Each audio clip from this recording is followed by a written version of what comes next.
আসসালামু আলাইকুম। উপন্যাস প্রণয়ের অমল কাব্য পর্ব ১৫। লেখনীতে ডি আর এম সোহাগ। গাড়ির ঝাঁকুনিতে মায়ের ঘুমন্ত মুখ হেলে কাচের সাথে গিয়ে লাগে।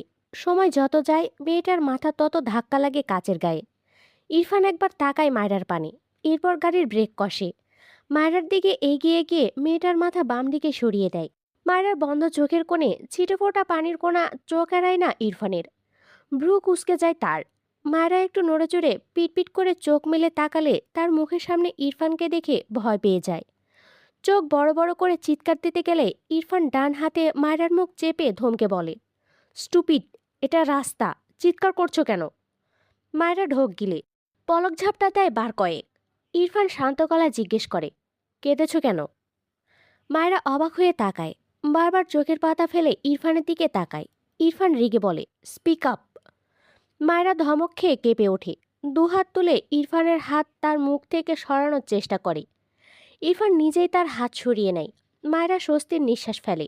ইরফান গাড়ির গ্লাস নামিয়ে দেয়, আশেপাশে চোখ ঘুরিয়ে কিছু খোঁজায় ব্যস্ত হয় খানিক। কাঙ্ক্ষিত জিনিস হয়তো চোখে পড়ে। গাড়ি থেকে নেমে গটগট পায়ে সামনের দিকে যায়। মায়েরা জানালার দিকে তাকালে দেখল বিকেল গড়িয়েছে, ধরায় সন্ধ্যা নামবে ভাব। কিছুক্ষণের মাঝেই তার পাশের দরজা খুলে যায়। মায়েরা ভ্রু কুঁচকে তাকানোর আগেই তার কোলের উপর ইয়া বড় ফুচকার প্যাকেট রাখে ইরফান। শুধু ইয়া বড় নয়, দোকানে হাফ বস্তার মতো যে প্যাকেট ভরে ফুচকা রাখে দোকানদার, সেই প্যাকেট তার কোলের উপর। মায়েরা চোখ বড় বড় করে তাকায়। ভাবনার মাঝেই ইরফান অপর পাশে এসে ড্রাইভিং সিটে বসে পড়ে। মায়েরা চোখ বড় বড় করে তাকায় ইরফানের দিকে। ইরফান সিট বেল্ট লাগিয়ে মায়েরার পানে তাকায়। মেয়েটাকে এমন অস্বাভাবিকভাবে তাকাতে দেখে ভ্রু কুঁচকে বলে, হোয়াট? মায়েরা কথা বলতে ভুলে গিয়েছে। কোনো রকমের নিজের মাঝের বিস্ময় দমিয়ে বলে, এতগুলো ফুসকা এনেছেন কেন? ইরফান ফুঁস করে শ্বাস ফেলে বলে, stop crying and finish it. বিস্ময়ে মায়েরার মুখ খানিক হা হয়ে যায়। এই লোকটা কি কোনোভাবে ভেবেছে সে ফুসকার জন্য কেঁদেছে? সে ফুসকার জন্য কাঁদবে কেন? নিজ বাড়ির জন্য মন খারাপ হয়েছিল, তাই হয়তো অজান্তেই চোখের কোণে পানি জমেছিল। আর এই লোক দোকান তুলে এনেছে। মায়েরা বিস্ময় কণ্ঠে বলে, আপনি কি পাগল? পাগল বলায় ইরফান রেগে তাকায়। মায়েরা ইরফানের দৃষ্টি দেখে আমতামতা করে বলে, এগুলো দিয়ে আসুন, এতগুলো কিভাবে খাবো? ইরফান গাড়ি স্টার্ট দেয়। মায়েরা বিরক্ত হয়ে বলে, ফুচকার বাকি আইটেম কোথায়? ভেতরে সব আছে। ওই ভ্যানটা তুলে আনলেই পারতেন। ইরফান গম্ভীর গলায় বলল, গাড়িতে জায়গা হবে না। মায়েরা দু হাতে এত বড় ফুচকার প্যাকেট ধরে তার সাথে মাথা ঠেকিয়ে ইরফানের দিকে তাকায়। আপাতত তার খাওয়ার স্বাদ মিটে গেছে। সে ভাবছে গ্রামে গিয়ে একটা কবিরাজ দেখানোর ব্যবস্থা করবে ইরফানকে। সত্যি সত্যি যদি জিনে ধরে থাকে তবে সেটা ছাড়াতে হবে। ইরফানের ফুপি ঘরের দরজা খুলে সামনে ইরফান আর মায়রাকে দেখে হাসে। তার ভাই ফোন করে বলেছে ইরফান আর ওর বউ আসছে। মায়রা তাদের গ্রামের হওয়ায় ইরফানের ফুপির সাথে মায়রার বেশ ভালোই সখ্যতা আছে। কিন্তু মায়রার হাতে এত বড় ফুচকার প্যাকেট দেখে অবাক হয়ে বলে, কিরে মায়রা, তুই ফুচকার দোকান তুলে এনেছিস কেন? মায়রা ভেতরে যেতে যেতে বলে, আমি আনিনি গো খালাম্মা, তোমার এই ভাতিজা এনেছে। শুদ্ধর মা ঘরের দরজা আটকে ইরফানের দিকে তাকিয়ে বলে, তুই এনেছিস? তুই তো এসব খাস না, কি করবি এত সব? ইরফান কিছুটা বিব্রত বোধ করলো ফুপির কথায়। মায়েরা টেবিলের ওপর বড় প্যাকেট রেখে এসে বলে, খালাম্মা, তোমার ভাতিজাকে একটা কবিরাজ দেখানোর ব্যবস্থা করো তো। জিন ধরছে হয়তো। ইরফান রেগে বলে, হোয়াট রাবিশ। মায়েরা ইরফানের দিকে তাকায়। ইনোসেন্ট ফেস বানিয়ে মুখ একটুখানি করে রাখে। শুদ্ধর মা ইরফানের গালে হাত দিয়ে বলে, আজ থাকবি কিন্তু। ইরফান গলা ঝেড়ে বলে, আমার কাজ আছে ফুপি, যেতে হবে। শুদ্ধর মা রেগে বলে, কাল শুক্রবার, আজ থেকে যেতে হবে, বুঝলি? পিছন থেকে মায়েরা বলে, খালাম্মা, ওনার অনেক কাজ, তুমি বুঝতে পারছো না, নিঃশ্বাস নেওয়ার সময় নেই। এরপর ইরফানের দিকে তাকিয়ে বলে, আপনি চাইলে এক্ষুনি যেতে পারেন। শুদ্ধর মা চোখ ছোট ছোট করে তাকায় মায়েরার দিকে, এগিয়ে এসে বলে, কদিন এই স্বামীরা তো খোঁজখবর রাখতে শিখেছিস? মায়েরা থম্মত খেয়ে তাকায়। ইরফান তীক্ষ্ণ চোখে মায়েরার দিকে তাকিয়ে আছে। অতঃপর গম্ভীর গলায় বলে, আমি থাকছি ফুপি। ইরফানের কথা শুনে মায়েরা কাঁদো কাঁদো মুখে ইরফানের দিকে তাকায়। লোকটা তাকে শুধু ধমকায়, গেলেই তো ভালো হতো, থাকতে চাই কেন? অতঃপর অসহায় কণ্ঠে বলে, আপনি থাকবেন কেন? ইরফান রেগে বলে, থাপ্পড় দিয়ে তোমার দাঁত ফেলতে, স্টুপিড। মায়েরা কাঁদো কাঁদো মুখটা নামিয়ে এদিক ওদিক চোখ ঘোরায়। ইরফান তার বরাদ্দকৃত ঘরের দিকে যেতে যেতে গম্ভীর গলায় বলে, এক কাপ ব্ল্যাক কফি দিও ফুপি। ইরফান ঘরে গেলে তার ফুপি মায়রার হিজাবের ওপর দিয়ে কান টেনে ধরে। মেকি রেগে বলে, আমার ভাতিজার পিছনে এভাবে লাগিস নাকি সারাদিন? মায়েরা দাঁত কেলিয়ে হাসে, কোমরে হাত দিয়ে মুখ ফুলিয়ে বলে, এমন মানুষকে জ্বালাতে অনেক মজা খালাম্মা, জানো? যদিও তোমার ভাতিজা একটু বেশি রাগী, কিন্তু আমি এভাবেই জ্বালিয়ে নিই। শুদ্ধর মা হেসে বলে, তা কয়টা থাপ্পড় খেলিয়ে পর্যন্ত আমার ভাতিজার পিছনে লাগতে গিয়ে? মায়েরা থম্মত খেয়ে যায়। থাপ্পড় তো ভালোই খেয়েছে। অসহায় মুখে শুদ্ধর মায়ের দিকে তাকালে তিনি হেসে বলেন, কম কথা বলবি ওর সামনে, বেশি কথা বলা পছন্দ করে না ও। আর আমি এখন আর তোর খালাম্মা হব না। তাহলে কি হবে? মায়ের কপালে ভাঁজ পড়ে। ইরফানের ফুপি হলে তোর কি হব? ফুপিই তো। তাহলে এই নামেই ডাকবি। মায়েরা মাথা নেড়ে সম্মতি জানায়। এখন হাত মুখ দিয়ে নামাজ পড়ে নে। কোন ঘরে যাব? যার জন্য এ বাড়ি এসেছিস তার ঘরেই যাবি। আর কার ঘরে যাবি? মায়েরা ঢোক গিলে বলে, প্লিজ আমাকে একটা ঘর দাও। ঘর নেই, যা ওর ঘরে। একটু পর শুদ্ধ আসবে, তোদের পরপরই রওনা দিয়েছে ও। মায়েরা অসহায় মুখ করে বলে, তোমার ঘরে নামাজটা পড়তে দাও। আচ্ছা যা, নামাজ পড়ে নে আমার ঘরে। এই বলে তিনি রান্নাঘরের দিকে যায়। মায়েরা চিন্তিত বদনে শুদ্ধর মায়ের ঘরে যায়। নামাজ শেষে ঘর থেকে বেরিয়ে রান্নাঘরে যায় মায়েরা। শুদ্ধর মা মায়েরার হাতে কফির কাপ দিয়ে বলে, এটা ইরফানকে দিয়ে আয়। মায়েরা কাপটা হাতে নেয়। যেতে গিয়েও কিছু একটা ভেবে পিছু এসে বলে, খালাম্মা, করলা নেই তোমাদের? আবার খালাম্মা? ও সরি সরি ফুপি, করলা আছে? শুদ্ধর মা গরম তেলে মাছ ছেড়ে দিয়ে চুলোর আঁচ কিছুটা কমিয়ে মায়েরার দিকে ফিরে বলে, এখনো কাঁচা করলা খাওয়া ছাড়িসনি? আমার ভালো লাগে, তাও না। ও বাড়িতে পাইনি, খেতেও পারিনি। ভদ্রমহিলা চোখের ইশারায় দেখিয়ে দিল। মায়েরা সেখান থেকে দুটো করলা ডান হাতে তুলে নেয়। পাশেই ছোট্ট একটা ব্লেন্ডার চোখে পড়ে। কিছু একটা মাথায় আসে। দ্রুত ব্লেন্ডারের সাহায্যে একটা করলা ব্লেন্ড করে নেয়। শুদ্ধর মা তাকালেন না মায়েরার দিকে। এই মেয়েকে গ্রামের মোটামুটি সবাই বেশ ভালোই চিনে। এর মধ্যে শুদ্ধর মায়ের সাথে বেশি ভাব ছিল, যা এখনো আছে। মায়েরা ব্লেন্ড করা করলা কিছুটা কফির মগে ঢেলে দেয়। বাকিটা সে নিজে এমনি খেয়ে নেয়। এরপর একটা চামচের সাহায্যে কফিটা একটু নেড়ে নেয়। এখানে আর দাঁড়ায় না, দ্রুত পায়ে রান্নাঘর থেকে বেরিয়ে পা বাড়ায় ইরফানের ঘরের দিকে। ডান হাতে একটা কাঁচা করলা নিয়ে একটু পরপর কামড়ে খায়। ইরফান ঘরের জানালার কাছে দাঁড়িয়ে ফোন স্ক্রল করছে। মায়েরা ভেতরে উকি দিয়ে বলে, আপনার কফি। ইরফান পিছন ফিরে তাকায়। মায়েরাকে দেখে ভ্রু কুঁচকে বলে, কাম। মায়েরা ধীর পায়ে এগিয়ে যায়। মনে মনে হাসছে। তার না হয় করলা ফেভারিট, কিন্তু ইরফানের ভীষণ অপছন্দের। ইনায়া আপুর থেকে শুনেছে। মায়েরাকে মিটমিট করে হাসতে দেখে ইরফান গম্ভীর গলায় বলে, হোয়াট হ্যাপেন্ড? হাসছো কেন? মায়েরা থম্মত খেয়ে তাকায়। দুদিকে মাথা নাড়িয়ে বলে, এম এমনি। হাত বাড়িয়ে দিয়ে বলে, এই নিন আপনার কফি। ইরফান মায়ের দিকে তীক্ষ্ণ চোখে চেয়ে কফির কাপ নিল। মায়েরা মেকি হেসে ঘর থেকে বেরোনোর জন্য পা বাড়ায়। এখানে না থাকাটাই তার জন্য অনেক ভালো। ইরফান কফির মগে চুমুক দিয়ে ছিটকে ফেলে দেয় চুমুক দিয়ে নেওয়া মুখের কফিটুকু। মায়েরা উল্টো ঘুরেই বুঝলো কাহিনী খতম।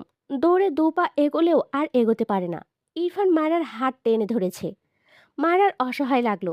সে পালাতে পারে না কেন এই লোকটার থেকে? এখন কি করবে তাকে? ইরফান মায়েরাকে টেনে তার সামনে দাঁড় করিয়ে দাঁতে দাঁত চেপে বলে, করলা মিশিয়েছ কেন? মায়েরা অবাক হয়। সে খুব সামান্য করলা মিশিয়েছিল।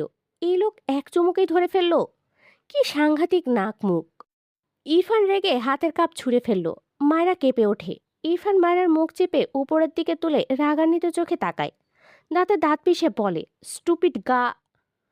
তখনই মায়েরা খুক খুক করে কেসে ওঠে। তার মুখের ভেতর কাঁচা করলা ছিল, তা ছিটকে বেরিয়ে আসে।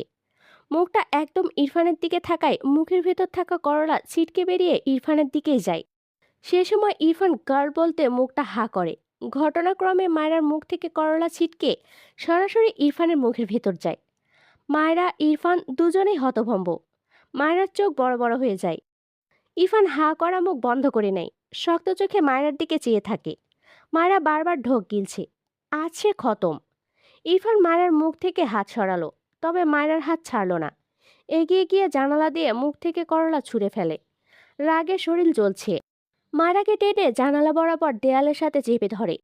ডান হাতে মায়েরার পেট শক্ত হাতে চেপে রাখে। বাম হাতে জানালার গ্রিল মুঠো করে ধরে। এরপর জ্বলন্ত চোখে মায়রার চোখে চেয়ে হিসিয়ে বলে, I swear stupid girl, I will just kill you. Mayra এবার সত্যিই ভয় পাচ্ছে। কান্নামাখা গলায় বলে, সরি, আমি ইচ্ছে করে কাশিনি, বিশ্বাস করুন। মায়রার মুখে এখনো কিছুটা করলার অংশ আছে, যার ফলে কথাগুলো জড়িয়ে যায়। ইরফান হাতের স্থান পরিবর্তন করলো। জানালা থেকে বাঁ হাত নামিয়ে সে হাতে মায়রার পেট ধরে জানালার সাথে চেপে রাখে। ডান হাত উঠিয়ে মায়রার মুখের ভেতর থেকে এসব অখাদ্য জোর করে বের করে দেয়, যেন কোনো ছোট বাচ্চা অখাদ্য ভুল করে মুখে নিয়েছে, তাই জোর করেই শক্ত হাতে বের করলো। মায়রা মুখে ব্যথা পেয়েছে। ডান হাত উঠিয়ে ইরফানের কাঁধে হাত দিয়ে ঠেলে ইরফানকে তার থেকে দূরে সরাতে চায়, তবে তার হাতে আধ খাওয়া করলা ইরফানের চোখে পড়ে। অদ্ভুতভাবে মায়রার হাতে ধরে রাখা আধ খাওয়া করলার দিকে চেয়ে থাকে। ডান হাতে নিজেই নিজের মাথার চুল টেনে ধরে। হঠাৎই আবারও মায়রার মুখ শক্ত হাতে চেপে রাগান্বিত স্বরে বলে, এই স্টুপিড গার্ল, তুমি কি গরু? এসব অখাদ্য খেতে রুচিতে বাঁধে না? ইরফানের কণ্ঠে রাগের পাশাপাশি কিছুটা বিস্ময় মিশে আছে। মায়েরা মাথা নিচু করে বিড়বিড় করে, নিজে গন্ডার হয়ে আমায় গরু বলছে। ইরফান মায়েরার হাত থেকে আধ খাওয়া করলাটা নিয়ে জানালা দিয়ে ফেলে দেয়। মায়েরা মাথা তুলে বলে, ওটা ফেললেন কেন? আমার করলা খেতে ভালো লাগে। ইরফান বিরক্তি কণ্ঠে বলে, তা তো লাগবেই, গরুদের এসবই ভালো লাগে, স্টুপিড।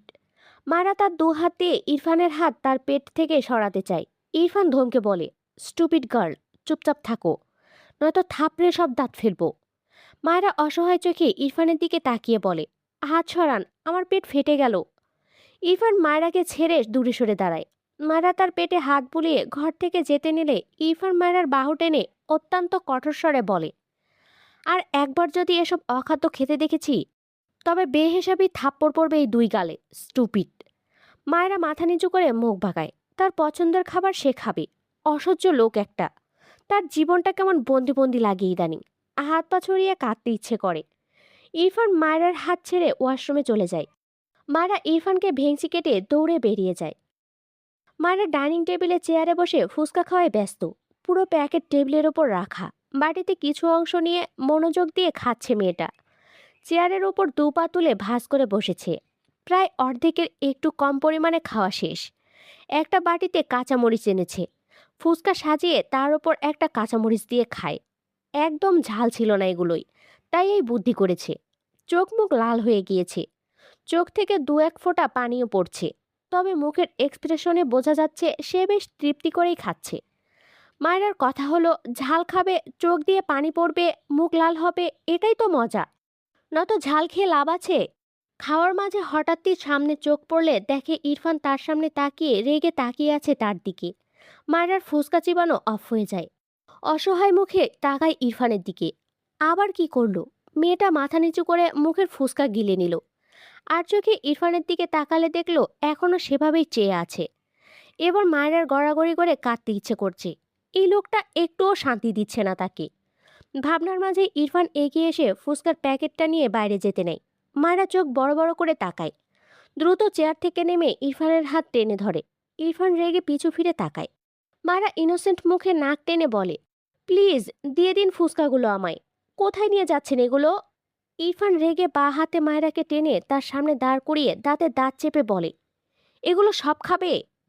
মায়েরা আমতা আমতা করে বলে, আমি। ইরফান রেগে বলে, তুমি স্টুপিড গরু। মায়েরা মাথা উঁচু করে রেগে বলে, একদম আমাকে গরু বলবেন না। পিছন থেকে শুদ্ধ বলে, কিরে, তোরা আবার মারামারি করছিস নাকি? ইরফান বিরক্ত চোখে তাকায় গেটের দিকে। মায়েরাও পিছু ফিরে তাকায়। শুদ্ধকে মায়েরা ইরফানের সুবাদে চিনেছে। আগে শুদ্ধ শহর থেকে গ্রামে আসলে এ বাড়ি আসতো না, তাই আগে শুদ্ধকে চিনত না। ইরফান মায়েরাকে ছেড়ে হাতের প্যাকেট শুদ্ধর হাতে দিয়ে বলে, ফেলে দিয়ে আয় এগুলো। মায়েরা শব্দ করে বলে ওঠে, না ভাইয়া, ফেলবেন না প্লিজ। শুদ্ধ ভ্রুকুসকে চেয়ে আছে। এটা তো দোকানদারের সম্পদ। ইরফানের হাতে কেন বুঝলো না। ইরফান রেগে মায়েরার হাত ধরে টেনে তার ঘরের দিকে নিয়ে যায়। মায়েরা নিজেকে ছাড়াতে চায়, তবে ইরফানের সাথে পারে না। পিছু ফিরে বলে, ভাইয়া প্লিজ, এগুলো ফেলবেন না, আমার হার্ট ওগুলো। শুদ্ধ হেসে ফেলে। মেয়েদের হার্ট ফুসকা, ইন্টারেস্টিং। রান্নাঘর থেকে শুদ্ধর মা বেরিয়ে এসে ছেলেকে দেখে বলে, তুই আবার কোথা থেকে ফুসকা আনলি? শুদ্ধ এগিয়ে এসে প্যাকেটটা টেবিলের উপর রেখে বলে, আমি আনিনি মা, ইরফানের বউ খাচ্ছিল হয়তো, তাই ইরফান ফেলে দিতে বলল আমাকে। শুদ্ধর মা ভ্রুকুসকে বলে, ইরফানই তো এসব এনেছে, ফেলতে বলবে কেন? এরপর প্যাকেটটার দিকে নজর পড়লে অবাক হয়ে বলে, মেয়েটা এতগুলো খেয়ে নিয়েছে, ওর পেট কুলাবে না তো। কেমন পাগল মেয়ে দেখ। শুদ্ধ ভ্রুকুসকালো, ইরফানই কিনেছে, আবার ইরফানই ফেলতে বলছে। কিছু একটা ভেবে শব্দ করে হেসে ফেলল। শুদ্ধর মা ভ্রুকুসকে বলে, হাসছিস কেন?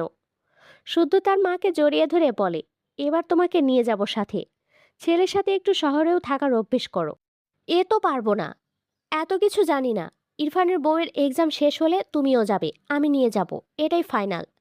আমার শহরে দম বন্ধ লাগে বাপ। শুদ্ধ কিছু একটা ভেবে বলল, আচ্ছা, শহরে তোমার জন্য একটা ছোট্ট গ্রাম বানাবো, হবে না? শুদ্ধর মা হেসে ফেলল শুদ্ধর কথায়, গালে হাত দিয়ে বলল, হাত মুখ ধুয়ে ইরফানকে নিয়ে খেতে আয়। মায়েরা শুদ্ধর মায়ের ঘরে বসে আছে। তখন ইরফান তাকে ঘরে নিয়ে গিয়ে বইয়ের মাঝে বসিয়ে রেখেছিল। একটু এদিক ওদিক তাকালে রাম ধমক দিয়েছে। তার একটুও ইচ্ছে নেই ওই লোকের সাথে থাকার। শুদ্ধর মা মায়েরার পাশে বসে বলে, যা গিয়ে শুয়ে পড়। মায়েরা ইনোসেন্ট ফেস বানিয়ে বলে, ও খালাম্মা, সরি সরি, ফুপি, আমাকে তোমার সাথে থাকতে দাও। তুমি তো একাই থাকো, তোমার ভাতিজা আমায় সহ্য করতে পারে না। এক মিনিট এক মিনিট, তোমার ভাতিজাই আমাকে ও ঘরে থাকার ব্যাপারে মানবে না। লাস্ট লাইনটা বলার সময় মেয়েটার মুখে ব্যাপক হাসি মিশেছিল। শুদ্ধর মা হেসে বললেন, আমি মানিয়ে রেখে আসবো, আয় আমার সাথে। মায়ের মুখটা আবারও ভোঁতা হয়ে যায়। ওই লোকের সাথে এক ঘরে থাকবে, কিভাবে সম্ভব? শুদ্ধর মা মিটিমিটি হাসছে। এদের সম্পর্ক কেমন সেটা খুব ভালোই জানেন। স্বামী স্ত্রী এভাবে আলাদা থাকলে সম্পর্ক কি স্বাভাবিক হয়? একসাথে থাকলে না হয় ধীরে ধীরে দুজন দুজনকে মানবে। মায়ের হাত ধরে টেনে বিছানা থেকে নামালো। এরপর ইরফানের ঘরের সামনে গিয়ে ডাকে, ইরফান। ইরফান দরজা খুলে বলে, কিছু বলবে ফুপি? শুদ্ধর মা হেসে বলে, তোর বউকে রাখ। কথাটা বলে তার ঘরে চলে যায়। মারা কাদো কাদো মুখ করে মাথা নিচু করে দাঁড়িয়ে আছে। মেঝেতে পায়ের নখ খুঁড়ছে। এই লোকের সাথে থাকতে হবে জানলে বাসাতে ঢুকতোই না, তার কোনো এক বান্ধবীর বাড়ি গিয়ে থাকতো। ইরফান গম্ভীর মুখায়বে মায়েরার দিকে চেয়ে থাকে কিছুক্ষণ। এরপর মায়েরার পাশ কাটিয়ে ঘরের বাইরে বেরিয়ে যায়। মায়েরা পিছু ফিরে দেখল, এই ঘর থেকে সোজা শুদ্ধর ঘরের দিকে যেতে দেখে স্বস্তির নিঃশ্বাস ফেলল। বুঝলো শুদ্ধর সাথে থাকবে বলে বেরিয়েছে। এরপর সেও ঘরের ভেতর যায়। এদিকে ইরফান শুদ্ধর ঘর পাস করে বাকি যে 3টে রুম আছে সবগুলোর সামনে যায়। প্রতিটা ঘরে তালা লাগানো। মেজাজ বিগড়ে গেল। এই কাজ যে শুদ্ধর খুব ভালো করে বুঝলো। পিছিয়ে এসে শুদ্ধর দরজার সামনে দাঁড়ায়। গম্ভীর গলায় দাঁতে দাঁত চেপে বলে, শুদ্ধ, ওপেন দ্য ডোর। ভেতর থেকে শুদ্ধ শুয়ে শুয়ে ফোন চালায় আর মিটিমিটি হাসে। ইরফান দরজার ওপাশ থেকে কোনো সাড়া পায় না। বুঝলো এই বেয়াদবটাকে বলে লাভ নেই। রেগে দরজায় একটা পাঁচ মারে। চরম বিরক্তির শ্বাস ফেলে ধূপধাপ পা ফেলে নিজের ঘরে গিয়ে ঠাস করে দরজা লাগিয়ে দেয়। মায়েরা ওয়াশরুম থেকে বেরিয়ে ইরফানকে এভাবে ঠাস করে দরজা লাগাতে দেখে কেঁপে ওঠে। চোখ বড় বড় করে তাকায় ইরফানের দিকে। অতঃপর শুকনো মুখে বলে, আপনি এখানে আসলেন কেন? আমি আপনার সাথে থাকতে চাই না, প্লিজ আপনি যান। ইরফান ঝড়ের বেগে মায়রাকে ওয়াশরুমের দরজা থেকে চেপে দাঁতের দাঁত পিষে শক্ত গলায় বলে, জাস্ট একটা কথা বলবে, এই মুখ আজ রাতেই নিজ হাতে সেলাই করব আমি, স্টুপিড। মায়েরা ভীত চোখে তাকায়। ইরফানের বাদামি চোখের মণিতে যেন অগ্নিশিখা জ্বলছে। চল শক্ত হয়ে আছে ছেলেটার।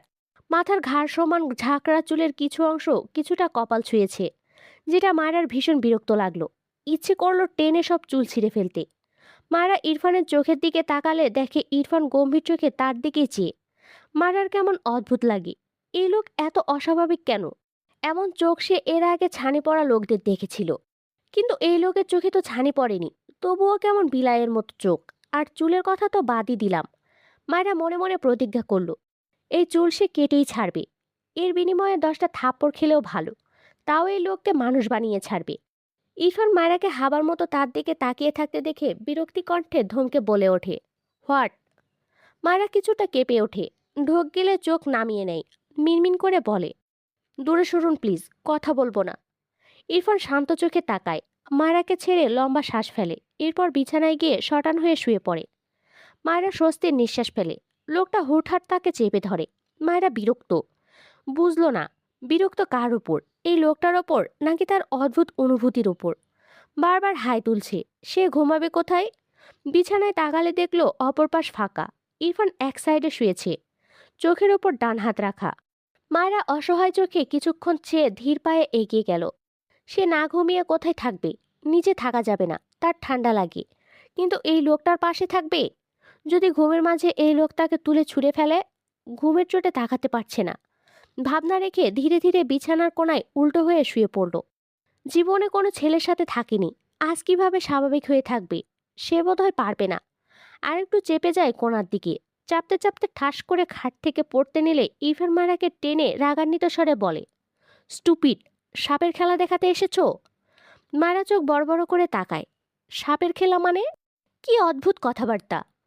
ইরফান বিরক্তির নিঃশ্বাস ফেলে মায়েরার হাত ছেড়ে তার জায়গায় সরে এসে ডান কাত হয়ে চোখ বুজে নেয়। মায়েরা ভোতা মুখে চেয়ে থাকে। পিঠ ফিরিয়ে রাখা ইরফানের দিকে রেগে তাকিয়ে বিড়বিড় করে দু চারটে কথাও শোনায়। চোখে ঘুম আচ্ছা মতো ভিড় করায় মেয়েটা কিছুক্ষণের মাঝেই ঘুমিয়ে যায়। ইরফানের চোখ একটু লেগেছিল, কিন্তু নাকে কেমন সুরসুরি লাগায় যা একটু চোখ লেগেছিল সব ছুটে গিয়েছে। দ্রুত চোখ মেলে তাকায়। মুখের সামনে এতগুলো চুল দেখে ভ্রু কুঁচকে যায় তার। ঘুরে তাকাতে নিলে মনে হয় তার হাতের ওপর ভারী কিছু। মাথা উঁচু করে তার কালে দেখতে পায় মায়েরা তার বাম বাহু বালিশ বানিয়ে আরামে ঘুমিয়ে আছে। মাথার অর্ধেক চুল তার এপাশে। ইরফান ঠাস করে তার উঁচু মাথা বালিশে রাখলো। বিরক্তির নিঃশ্বাস ফেলে ডান হাতে কপাল স্লাইড করতে লাগলো। ইচ্ছে করলো এই মেয়েকে ধাক্কা দিয়ে নিচে ফেলে দিতে, কিন্তু তার ইচ্ছেকে আপাতত চেপে ধরলো। কারণ জানে না। ধীরে ধীরে শোয়া থেকে উঠে বসলো। মায়রাকে মায়েরার বালিশে শুয়ে উঠে দাঁড়ালো। তাকালো না একবারও মায়েরার দিকে। হনহন করে ওয়াশরুমে চলে গেল। কিছুক্ষণ পর ওয়াশরুম থেকে বেরিয়ে আসে ইরফান। বিছানায় চোখ পড়লে দেখলো মায়েরা নিজের বালিশ ডেকে তার বালিশে উল্টো হয়ে শুয়েছে। তবে বডি মায়েরার জায়গায়। চুলগুলো কোমরের নিচ পর্যন্ত পিঠ ছড়িয়ে আছে। ইরফান অদ্ভুতভাবে তাকালো। এভাবে কে ঘুমায়? মনে হচ্ছে ঘুমিয়ে ঘুমিয়ে কাবাডি খেলছে। ইরফানের মেজাজ হাই লেভেলের খারাপ হলো। ইচ্ছে তো করলো একে এক্ষুনি সপাটে কয়েকটা থাপ্পড় দিয়ে ঘুমানোর স্টাইল শেখাতে। বিড়বিড় করলো, স্টুপিড বাদর! ঘুমিয়ে ঘুমিয়ে স্বপ্নেও বাদরামি করছে।